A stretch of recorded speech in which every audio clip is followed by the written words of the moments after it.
Welcome, humanoids, to another exciting action-packed podcast from the Two Left Feet, the unofficial Labour Party podcast. Today will be the review show that we promised last week of the elections that took place last Thursday on the 6th of May. But before then, just to remind everyone, if you do want to get in touch with us at any point, you can get in touch via email, and it's labourpod@gmail.com. Twitter and Facebook, it's at LabourPod. And we are now excitingly up and running on so many podcast platforms. I actually figured out how to do it in the last week or so. So the list that I've got is, we are on Google Podcasts, Podbean, Spotify, Amazon Music Audible, Pandora, TuneIn and Alexa, Player FM, Listen Notes, Deezer, Stitcher, and Podcast Addict. So we've got loads more platforms that you can listen to us on, and various ways on different devices. I think a couple of those apps run through TVs and things like that. So you'll be able to listen to us on a lot more platforms. That's great news. Speaking of which, of people getting in touch, we've had a few comments over the past couple of weeks, which we haven't got round to until today. So, referring to the podcast that we did a few weeks ago with the Neil Kinnock watch-along, that was one of the ones that people felt they'd like to comment on. We had a comment from Annette Dawn, and she says, "I enjoyed your podcast, and I was 20 years old and remember Kinnock's speech, which I felt was great at the time." And then we had a comment from Matthew Wilson. He says, the 81 deputy election was between Ben and Dennis Healey. Kinnock abstained on the election. Tribune split, and the left MPs formed the Socialist Campaign Group, which I didn't know that. But thank you for that, Matthew Wilson. Always a great thing to people adding their comments to it, because of course I was only born in '86, so this is all sort of prehistory for me. So if you do like our podcast, it's the Two Left Feet, the unofficial Labour Party podcast. Give us a like, share, subscribe, and always comment, and definitely get in touch over any of the issues or subjects that we bring up. Right, before we go any further, I have to introduce the co-host of the Two Left Feet, and he is a co-host, and he is also a councillor. And he's made sure to tell me that he definitely is a councillor. Yep, still am. Yeah. So everyone, please welcome your friendly local neighbourhood councillor, Councillor Jabez Oakes. Hello, Jay. Hello. It's been exciting, hasn't it? Oh, it has, hasn't it? Yeah, very, very excited. It's like House of Cards, but do you know what? I recently watched the American House of Cards again. Yeah. It went bizarre at the end. It did. I mean, it was because it's based on books from, I can't remember the name of the author. author. A former MP. Was it a former MP? Yeah. In the 80s? Mm. And the books were brilliant. And on the BBC adaptation, that was fantastic. The adaptation, I think it is a strange ending in general. It's it's quite an odd thing that happens. Season 6 for the House of Cards. Obviously, Kevin Spacey was no longer part of the... why is that? I'm not asking that. No, it's okay. I'm only joking. There was a thing happened Yeah. Where a lot of actors basically got told, "Don't ever come back." Kevin Spacey being one. Mm-hmm. He was a bad man. But he allegedly. but he was playing a bad man. Yes, interesting. So surely to get surely genuine heat on that character would have been just to keep him on. But no, he couldn't. Oh, yeah. I think you could analyse death of the author and death of the actor, because it's all over the place, isn't it? Like part of the culture war. Like, do you change and do you ignore things that have happened because of things in real life that have happened? It's all, like. But how far do you go? But season 6 of House of Cards America was awful. Yeah. Every episode and every scene was something heightened drama. But surely everyone realised that Spacey was carrying that show for many seasons. It was quite obvious by season 6 that. Anyway, we're not talking. Sorry. We're not talking about House of Cards. Right. So a little thing called elections happened this past week, and we've waited. I mean, currently we're recording this on, what is the day? Monday, 10th of May.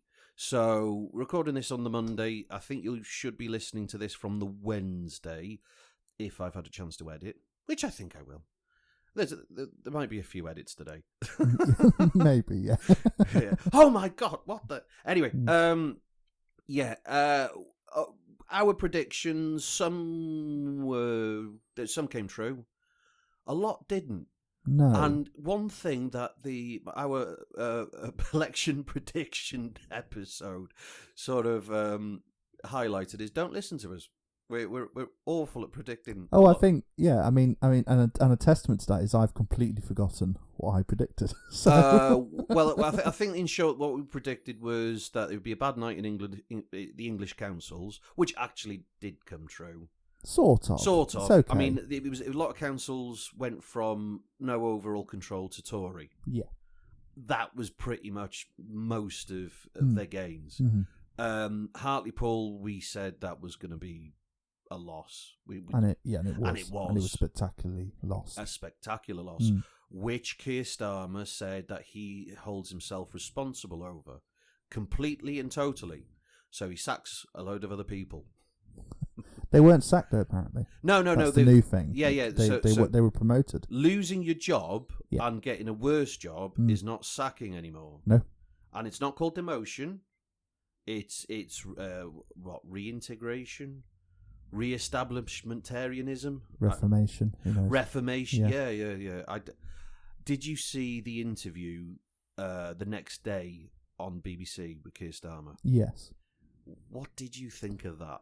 It was astonishing, and it was like a man or a person was being interviewed who had to pretend to be in control, and he's not actually in control. No. That That was my first thought, because he was saying things which didn't make sense.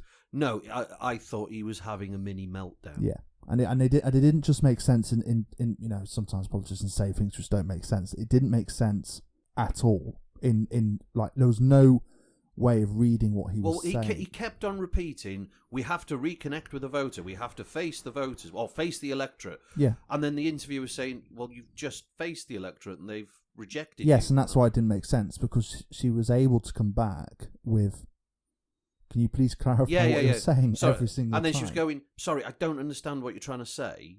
Can you just sort of, does that mean you're going to reshuffle your shadow cabinet? Which he wouldn't answer, and then a day later he did. Well, sacked him in a reshuffle. So that he gets to the point where he's just constant. It's 6 minutes long, this interview, and it continuously goes round and round. She's asking, "Can you please just answer people?"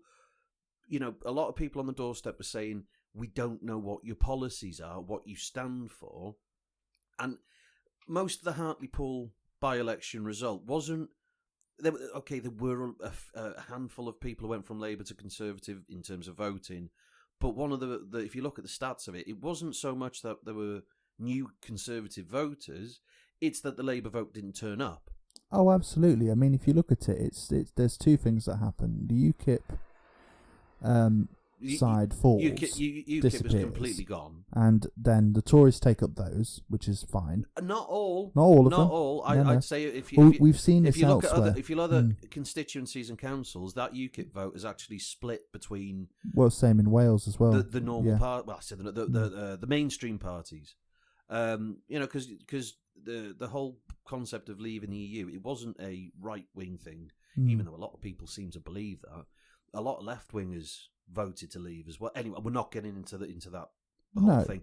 But once the UKIP vote disappeared, yes, a lot of it did go to the Tories. But I look between the 2019 and 2017 general election to this by-election. There's something like 11,000 Labour voters who just didn't turn up. That would have secured a Labour majority in that constituency. Now, a lot of people seem to say, well, who was the candidate that was parachuted in? It was Paul Williams. Paul Williams, that's it. He's an interesting chap. He was previously an MP for Stockton South. Yeah. And he was an MP, I think, from 2015 to 2017. And he was a Remainer. Yes, he voted quite consistently. And stopped even rebelling the whip Yeah. on several occasions. Different whip holder back then, though. And the Stockport South was definitely a Leave seat. And he lost his seat there in because 2019. because he was he's a staunch Remainer. Yeah. And they parachuted him into an area Yes, that there was again no was a open massive. there was no open selection. If there was No. an open selection, they may have caught, as they're meant to, and as open selections are meant to do. CLPs do serve a function. For those listening, CLPs is Constituency Labour Party Yeah. do serve the function of spotting things such as tweets supporting the Saudi Arabia regime and tweets discussing MILFs in the Tory party, which he failed to get rid of from his Twitter feed. This was a bad candidate chosen. Yes. And we suffered for that, I think. But yeah, I mean, I think there were a lot of people a lot of Labour Party supporters and members in Hartlepool who didn't turn up to vote. Didn't vote. They didn't support any other party. They just didn't vote. Yeah. And that partly because of the candidate, but a lot of it, it seemed that this interviewer, and I can't remember her name for the BBC, was just saying, a lot of people said that we don't know what you stand for. What are your policies? And she went, are you going to be more inclined to go towards Corbyn-type policies? Or are you going to go further right into a new middle ground, a new centre ground further to the right? And are you going to produce policies on that? And he was nearly scared that you could see him boiling in his own blood, basically saying, it's not a battle between the left or the right. It's and I'm not going to create policy decisions in an interview on the BBC. Which it's like, when are you going to make them? Yeah. Because it's, Well, it would have been 7 weeks ago. That's when it should have really happened. Well, why didn't we? It's just, we have in the past released manifestos for local elections. It just seems obvious to remind everyone what we're trying to do. Yeah. On a local level. Because the whole point of a manifesto, or certainly a promise in the promises given to the electorate during a by-election, is you set out your stall to say, this is what we stand for, this is what we're going to try and achieve. If you vote for us, this is what we'll be pushing on a political agenda, and one that you can get behind. What they were saying is that there was nothing, because like that interview demonstrated, it was 6 minutes long and nothing was said. No. Nothing was said. And that, okay, I'm not... I don't particularly care for who, in terms of Keir Starmer being the leader, I'm not a fan of his, but I'm not against him. I just think, well, you could have done that better. Who's advising you? Why have you got advisors that are really telling you to do the wrong things at the wrong time? It does feel like he is being set up just to carry the bucket for the moment, to be handed on to. And I've said this in the past. I said this last year. It won't be. When we were going through selection for the leadership last year, I said it won't be this leader. It'll be the next one. And it feels like, I think that is. It looks like that is the strategy with someone in the Labour Party. It's deeply concerning seeing what's happened over the past, because, as usual with Labour, it's not about the election result, it's about how it's dealt with by the Labour Party. Yeah. And I'm very worried now that Starmer and his team are sort of hardening their position and sticking to their guns. Yeah, and again, they'll lose voters. I mean, they won't lose voters to other parties, they will just lose voters. Yeah. Because that's a sad position. Well, activists will just stop caring, and they'll stop campaigning. Yeah, I mean, and this has been the huge thing I've seen. I was in a very odd position last year of having to, for the first time in any of my roles in the party, of having to stop conversations happening, simply because there'd been an order from on high to not have those discussions, and the reason I felt I had to stop them because it had been made crystal clear that secretaries and chairs would be suspended and expelled if those discussions happened. Now, just to clarify my position, I'm happy for certain discussions to take place. Yeah, take place in a careful and considerate manner, and avoiding, saying silly things and things which are wrong and whatever. But the enforcement procedure, it's just been harsh. It's like it's a more stick than carrot, isn't it? And this is having an effect on the party, and especially when you micromanage a by-election, don't let the party choose their own candidate. It all adds up to not trusting the party mechanism. The CLP in Hartlepool would have been very disgruntled at the fact that they were forced into having a candidate that they didn't choose. At least they would have discussed, and if they had been able to have an open selection, they may have picked Paul Williams, but at least it would have been an open selection, a declaration, and then the activists in Hartlepool would have possibly backed him a bit more. Yeah. Anyway, we'll move on from the Starmer thing because there's a lot more to cover. The only thing I'll end on that point is the end of the interview. It goes, but it's, the interviewer said something along the lines of, "Well, we could do this all day. I mean, it's your opportunity. Do you want to say anything?" And then Cameron went, no. And he basically just, no, that's enough. He doesn't say anything, and then he starts like moving around the cabinet and stuff. I mean, it really does fit. I hate using this analogy because it's used so often. It's moving deck chairs on the sinking Titanic. It really is at this point.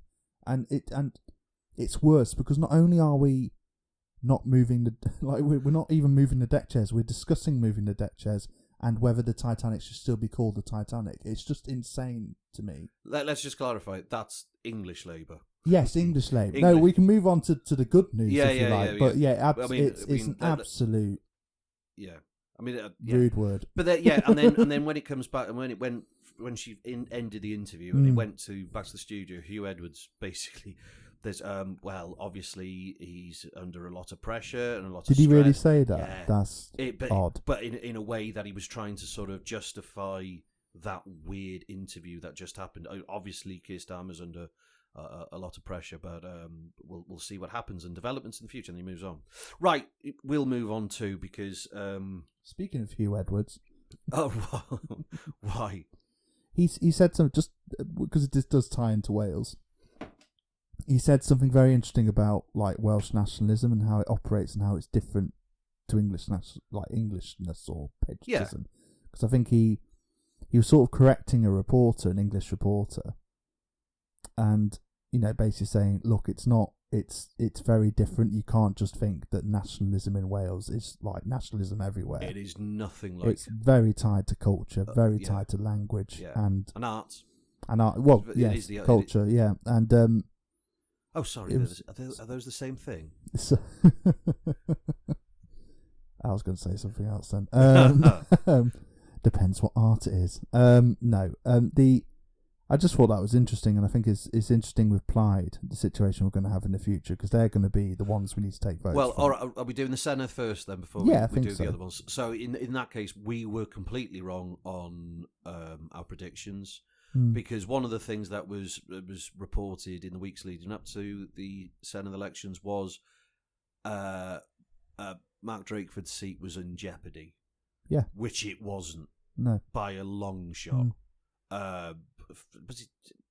It's 11,000 in the end. Majority. Yeah. I thought it was over 10. But then, okay. But you said this in the last one. The papers love to push the idea, the leader's seat is in jeopardy. Oh, always. It happened with Boris Johnson last time, and then he won a huge majority. It's chasing the story. Yeah. And I think we've all suffered from the bigger chasing of the story, which is the loudest voices have been the ones of dissent, but that doesn't mean they're the majority. And a lot of people have been. No. One of the other things talking about Plaid is Leanne Wood has lost a seat, so she's gone. I actually like Leanne. I don't. I think it's because I sort of admire her in that she's the most frustrating type of nationalist.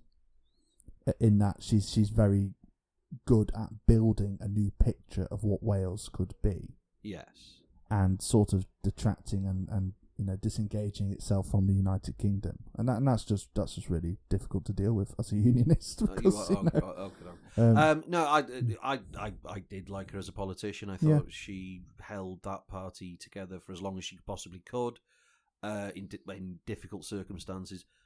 But there we go. The Rhondda is now back under Labour control, so pretty much all the southern constituencies are Labour. There's nothing else. Huge number, yeah. I mean, if you look at the geography of it, it's definitely, it's like there's got the northeast, which is split half and half between the Tories and Labour.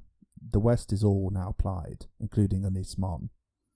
Then there's including where? Ynysmon. What did I do wrong? No, nothing. Anglesey. Ynysmon.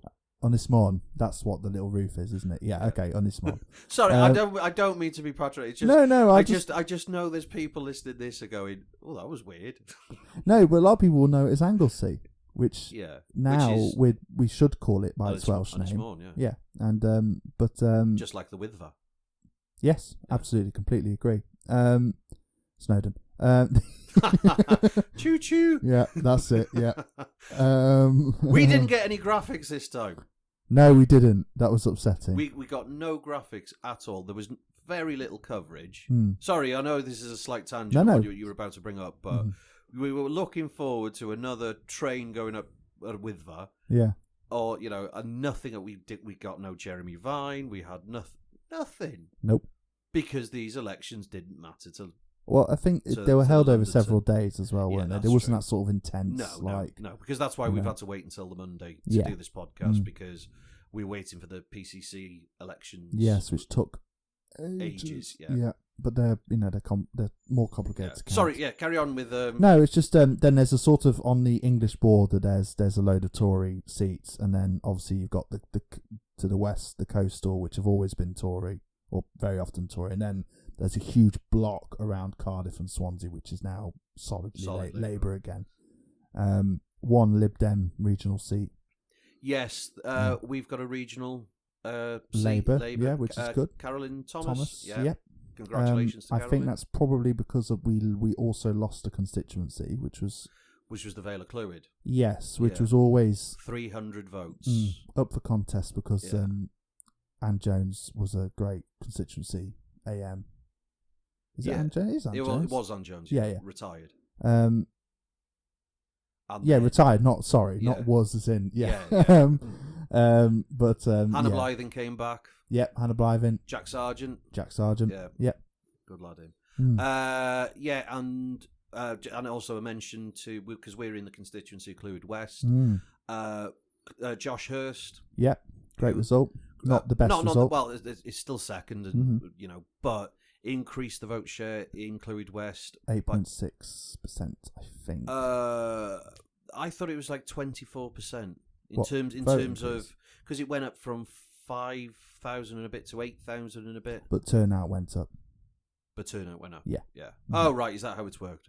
I was wondering. Yeah, but basically, the Tories gained on the turnout 1,000 seats, 1,000 votes seats, and we gained 3,000, which is it's almost the opposite of Hartlepool in that we did get the Labour vote out. I think to its fullest extent. No, not to the fullest extent. No, because in the general in 2019 there were at least.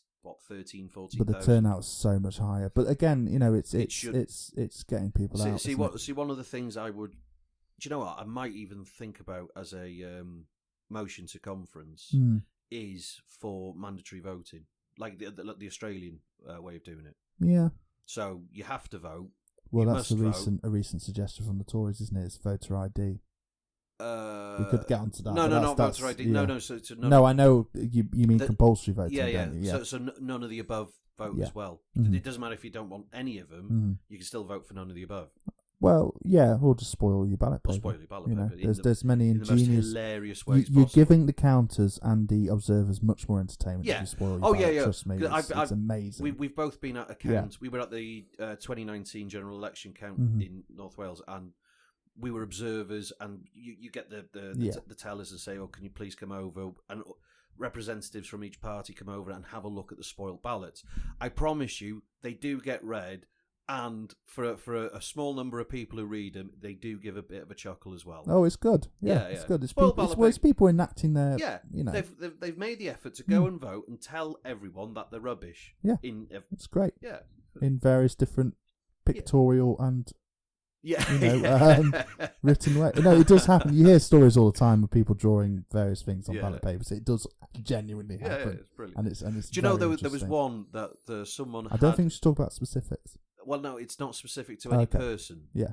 There was one that I had seen that someone had completely perfectly drawn a cock and balls inside one of the boxes, and it was accepted as a vote. Oh, that was that's happened a few times, hasn't it? Yeah.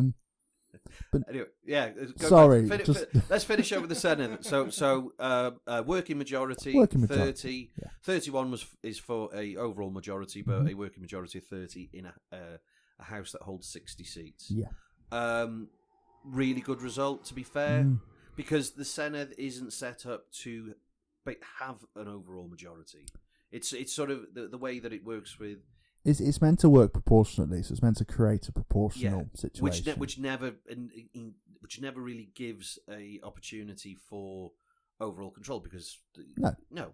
And you kind of hope it doesn't. Yeah, and more certainly the last Senedd and the previous ones. More often than not, they've been coalitions, or minorities, or minority governments. Yeah, I mean, technically, this would be a minority government. And I think Drakeford has announced that he will be running a minority administration, so he's not looking to create a supply situation with Lib Dems or anything. If all Senedd members in the opposition vote against they can stop. They can stop. Yeah, they can stop it, but only to a draw.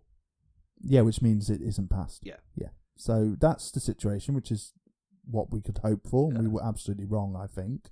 Yeah, because I was expecting a bad night overall with us. I think the right overplayed their position in having so many different parties, and so did National in a way as well. Funny enough, I saw a comment from a former Tory member and candidate, who you know as well, who said, I'm not going to name because he hasn't put it in public domain like that, but said, well, yeah, okay, bad night for the Tories in Wales, good night for Labour, but one thing was certain is that the whole concept of Welsh independence is now dead.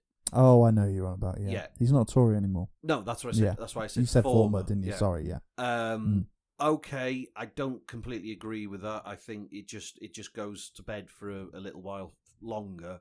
It will crop up again. I think it was the voters saying it was the wrong time to have that debate. Yeah. But then the other side of it, and I'll flip it. It's also, if that's the case on the side of the talk of independence, also the talk of abolishing the Senedd, that has completely died. Oh, I think it's that dichometric debate of between the two is the voters basically said, shut up, we don't care about that at the moment. And because there were three parties that were basically saying reform and abolish and get rid of it. All the different synonyms for getting rid of them. Yeah. All of those have been told to go away by the electorate, which is brilliant. That's a great part of it. Well, that was one in terms of our predictions. That was one thing we said. Yes, we hope that loads of people vote to stop that this thing happening. Yeah, but it shows with an increase in turnout, because I think there was was it 5 to 10% overall increase in turnout in this one. Yeah, it was surprising, the turnout. I think it was a sunny day as well in some places. True, and then a lot of queues everywhere. That was one thing that got. Obviously, it's COVID time. Just ended. We're right at the end of it now. Hopefully, fingers crossed.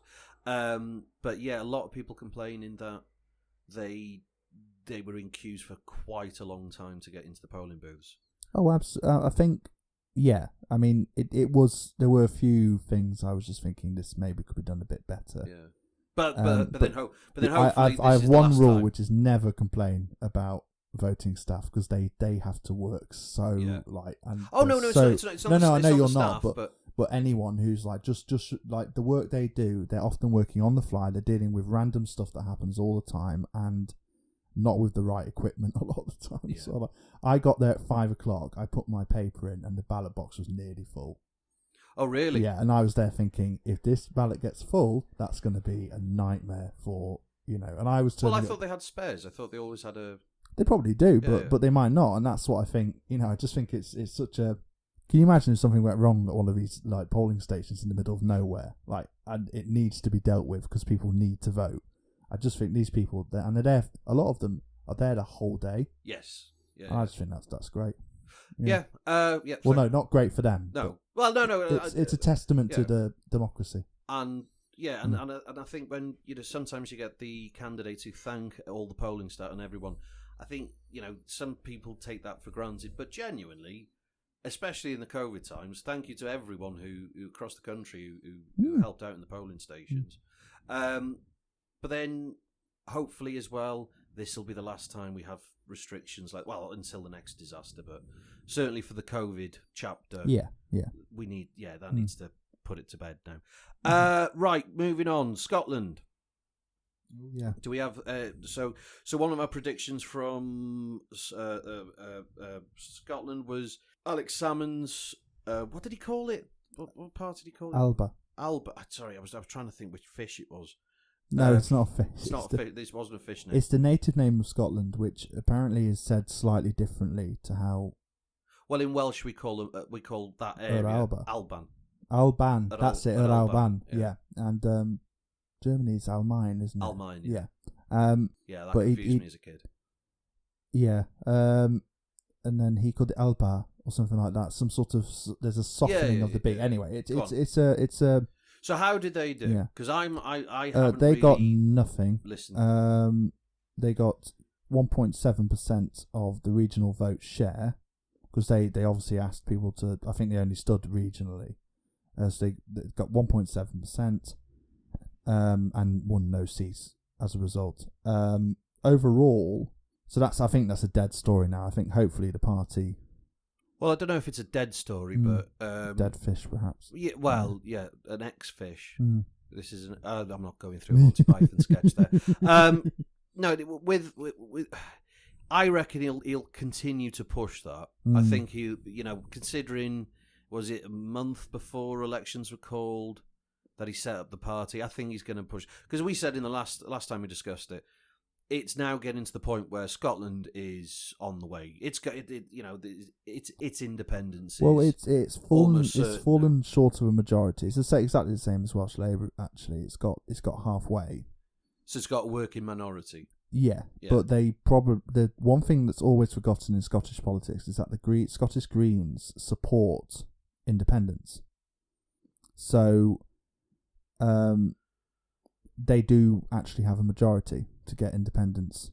Oh right, start the process. So they can call a vote to. Well, we'll see how it works constitutionally. Yeah, but surely they should have as a democratic body themselves should be able to, if the vote does go to the floor. There's lots of shoulds, but the one constitutional rule we have is Parliament in Westminster is sovereign. And so what about it lends its sovereignty to the Scottish Parliament and the Welsh. Well, hang Parliament. on, isn't it the Queen who lends the sovereignty? The Queen in Parliament, yeah. Which is the same thing for Westminster. That's the whole point of the mace on the front of the benches. Are we getting into a discussion this is constitutional law? Yeah. That's the whole point. So Westminster's the Queen in Parliament is sovereign. So the Queen in so when she passes, because the other place that's where she sits in the other place. As they call it, the mace on the front is the authority on the front counter, yeah. And then in the different regional governments, there's a mace there from the Queen as well.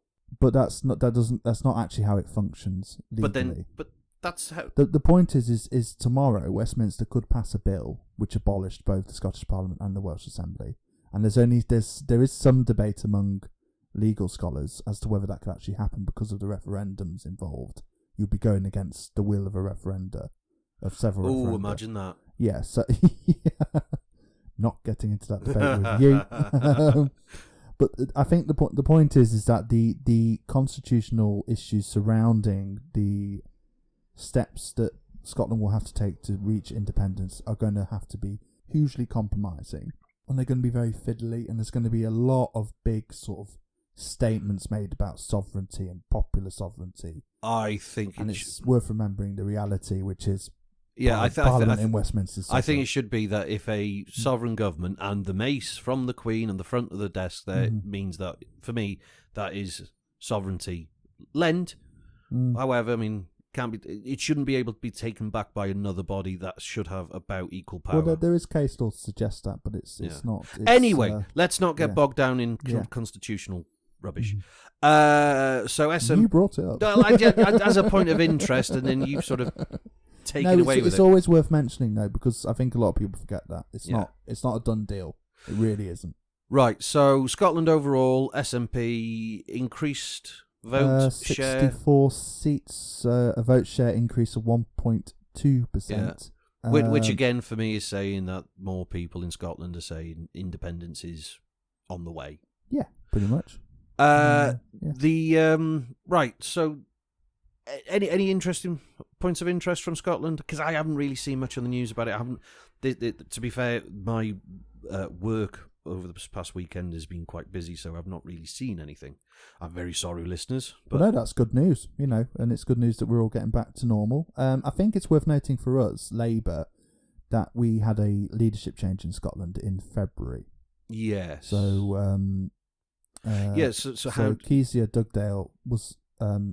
What was the results for Labour in Scotland? I'm just switching back. Our constituency vote share was 21.6%, and which is up by, it's down by 1%, and the regional again is a similar figure. So I think he's had, he was the chap who took over was Asasawa, and I think he's done the name recognition bit now. Right. So he's got his name out there. People know he's the leader of the party. I just hope they continue to make gains in councils maybe and work towards mounting an effective opposition. Because if independence does go through, it's going to need opposition. Well, just remember, Jay. One-party state. Just remember, Jay. The elections aren't won in weeks; they're won in months and years. Okay. to quote a famous speech. Right, okay, so we'll move from Scotland, where we'll go English councils. So we have sort of. I always get annoyed. Nottingham has gone Tory. There are a lot of disappointing results, and I think overall we need to remember that it's hard to figure out a change in, trends or whatever, because there are different seats being counted each time from election to election. They're different types of councillors as well. We've got 5 types of councillors in England alone. Yeah. They all do different kinds of things. They all serve different bodies and have different rules. And in fully respecting the voter and respecting that the voter can figure this out and knows the different rules and what each councillor does when they're making their choice, we have to assume that these are thousands of little elections happening across the country. But there's definitely a case, I feel, of the person in power has an advantage because of what's happened last year. They've been able to show that they can get stuff done. The problem is that for Tories, that involves the government intervening quite dramatically in the economy. Yeah. Which will downplay, whether we take advantage of that as a national party is another matter. But, it's important to remember, I feel, that the advantage we've had in Wales, the reason why Welsh Labour have maintained power, may be the same reason why we've lost so many councils in England. Because, the North East, for example, Hartlepool, they've got a mayor who has done loads of stuff. Yeah, everyone said that when I was watching the news. A lot of it has come off the back of that their Tory mayor in Hartlepool is very proactive. Yeah, and if you've got a Tory mayor whose ballot is in front of you, you'll not cross his box, and then you've got a load of other ballot papers you've got to do. May as well cross Tory on there as well. Yeah, because why not? He's done a good job, therefore. Yeah. But then that is true of what Kinnock said. It takes months and years to win elections, not weeks, and that's proof of it right there. Moving on, mayors. So Andy. I was going to say Andy Dunbob. I did. No, that's a very very good election, but a different office. Yeah. Andy Burnham for Andy Manchester Burnham, again. Yep. They won't like this, and this will be a civil war sort of comment, but he's going to become a problem for. If my prediction's right about the Labour Party becoming, hardening its position. Yeah. On not dealing because he's already spoken out against. Yeah, he's kind of said, well, that's that's crap. Yeah. And he's been, the nice thing about Burnham, if you follow his career, is that he's clearly been learning and gaining more experience over the past decade. Yes, which is really good to see, and we need more of those kind of politicians. Yeah, I think when he possibly finds a constituency seat for Westminster at some point after he's finished his time as Mayor of Manchester, I reckon he might be a future leader. Oh, it should be. Yeah. My view. I mean, I know he's tried for leadership back in 2015, but like you say, he's Well, apparently we all made a mistake and voted for... Anyway, that's for the person we makes me can't so mention angry. because he's no longer in the party. He's in the party. No, he's not. He's not. I've said he's We're not having that joke. he's been cast aside and cast away. Yeah, no, he doesn't exist anymore. So Sadiq Khan for London. Yes, that was interesting because Yeah. it felt like it was getting close to the wire.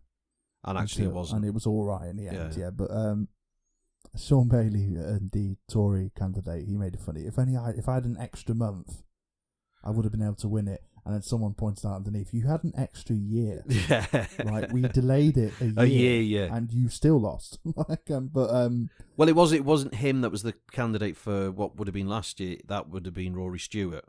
Oh, of course, So yeah. But he still knew for a year that he was going to be running. Yeah. Anyway, I'm not analysing the joke. Where else do we do? I can't remember. Rotherham, Steve Rotherham won. Not in Rotherham. Rotherham in Rotherham won the Metro Mayor for Liverpool. Yes, and then Joanne Anderson for the first black mayor in the UK, or first female black mayor. Is she? Yeah, I think so. That's what was said on the thing, the internet. Really, that's been. Don't be surprised about how slow we're moving. Yeah, things like that surprise me because yeah. I just think, hang on, it's 2021. That should have happened decades ago. Nope, not yet. No, nope. Okay, the first one, okay, but on a different note. So she's replaced Joe Anderson. Yes. Who has a coloured past now politically. He's being charged for several issues for alleged corruption. things. Yeah. Alleged things. Mm-hmm. When I first saw the new candidate, and it's Joanne Anderson, I honestly thought that Joanne Anderson had just stuck a wig on and that brought was lipstick. Another circumstance. Sorry to go back to it, but that was another circumstance of National Party interfering in local, because she was parachuted party in. democracy. Yeah. I don't. No, she wasn't parachuted in the same way, but they stopped the selection process. Yeah. Oh God, yeah. With new candidates, and then found ways of making sure that the previous candidates couldn't. Yes, and have both of us having been involved in things like that. No, I've never been involved in pushing candidates out. No, sorry. Yes, Yeah. So let me clarify. There have been circumstances. If anything, my involvement in those selection processes was preventing that. Is preventing and making sure candidates are able to get to the members. For a decision to be made by the members. Huge part of I think both of our belief systems in this party, and the members will decide. But I can't imagine what it must have been like being involved in that process and having to deal with that nonsense that happens. Yeah. And it is late. And I will say, I might have to cut this out. But the party bureaucracy really do shoot themselves in the foot. Sometimes, often. yeah. And this is where the media picks up on it and says, "Oh, the Labour Party is in trouble again, or it's fighting with itself again," and these little things get overemphasized and over highlighted. But so hang on, we're running out of time here. So any other mayoral candidates? Not a 2-hour special. No, we're not doing a 2-hour special. God no. PCCs. So we've mentioned just before Andy Dunbobbin. Congratulations to Andy for North Wales. Our first Labour police and crime commissioner. Yeah. So now Andy can commission the police and he can commission crime. Yeah. They know who to bribe now. Yeah. It's good. Yeah. No. Who to try and bribe? Yeah. Yeah. What else do I don't know any of the other. I'm afraid I haven't prepared commissioner stuff at all because I think the office is a load of crap. But I think it's a bad. It's a bad title. It's a bad form of democracy. It's saying that everything. I do. Accountable when it doesn't. Yeah, but I agree with the concept that someone should hold local police authorities to account. I'm glad to see that in many city areas they've reformed it so that police and crime commissioner role is now involved in the mayoralty. So right.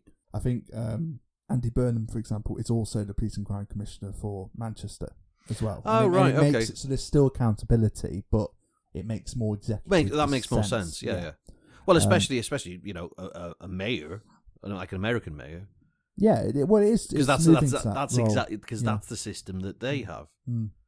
Again, I'll say Commissioner Gordon. Yeah, Commissioner Gordon. Mayor Gordon. Yeah, or Mayor Quimby. No, not the two. Anyway, So, anything else? What else happened? Any more things I want to complain about? I'm sure there's plenty that you've got to complain about. There was an interesting point made on Navarro Media. Okay. Michael Walker, who's the host of that show. Yeah. I know that they're quite left wing and they're very anti-Labour in some ways, but he said something odd which really annoyed me. He said that the point of the Labour Party is to represent half of the UK. What? As opposed to the other half, or like it's hard. And I just thought, no, it's not. I mean, at the moment, our role is to represent anyone who doesn't agree with what the government's doing at the moment. And then when we get into power, as we've shown in Wales, our point is to listen to everybody and then form policy and what, you know. Yeah. I just think that there's a lot. We're going to quickly move into that realm again of debating what we are and what we need. And like, it's obvious what we need to do. Well, funny enough, in a future episode that will come to you in the next couple of weeks, we're going to do more Labour Party history or political history, which will sort of delve into this sort of. Yes, David's given me homework to do. Not homework. I just said out of interest there was a particular part of Labour Party history which I started reading up on, and I said, shall we have a chat about that? But then, which we'll do in the next coming weeks. Right, as for this week's elections in review, the review is, Jay, sum it up for us. How did last Thursday go? It went well. It went well. Let's not get... It went well. It went well for us in Wales. I think there's a lot of people in England who would disagree at the moment. It might feel like that, but anywhere across the board, anywhere that holds power, look, we had a 1% swing, a positive swing. It was an okay election. People are really going to get into a panic about this, and letting Peter Mandelson near anything because we lost slightly less well than we should have done. Yeah. It's just such a dramatic response, and I think we need to just keep calm and carry on. There we go. Keep calm and carry on. Yeah. That's the summing up from Councillor Jabez Oakes. Right then, so that's the end of this week's show. If you liked if you thought what I said was correct and what Jay said was complete rubbish, you can get in touch with us on the email labourpod@gmail.com, Twitter and Facebook @LabourPod. There's plenty of platforms you can now listen to the Two Left Feet, the unofficial Labour Party podcast. And please like, share, subscribe and comment. We do read your comments and we thank everyone who has taken the time to listen to our dumb little podcast. Yeah, thanks, Mum. Yeah, and by all means, get in touch with us. So, until the next time, farewell, humanoids. Goodbye. Bye.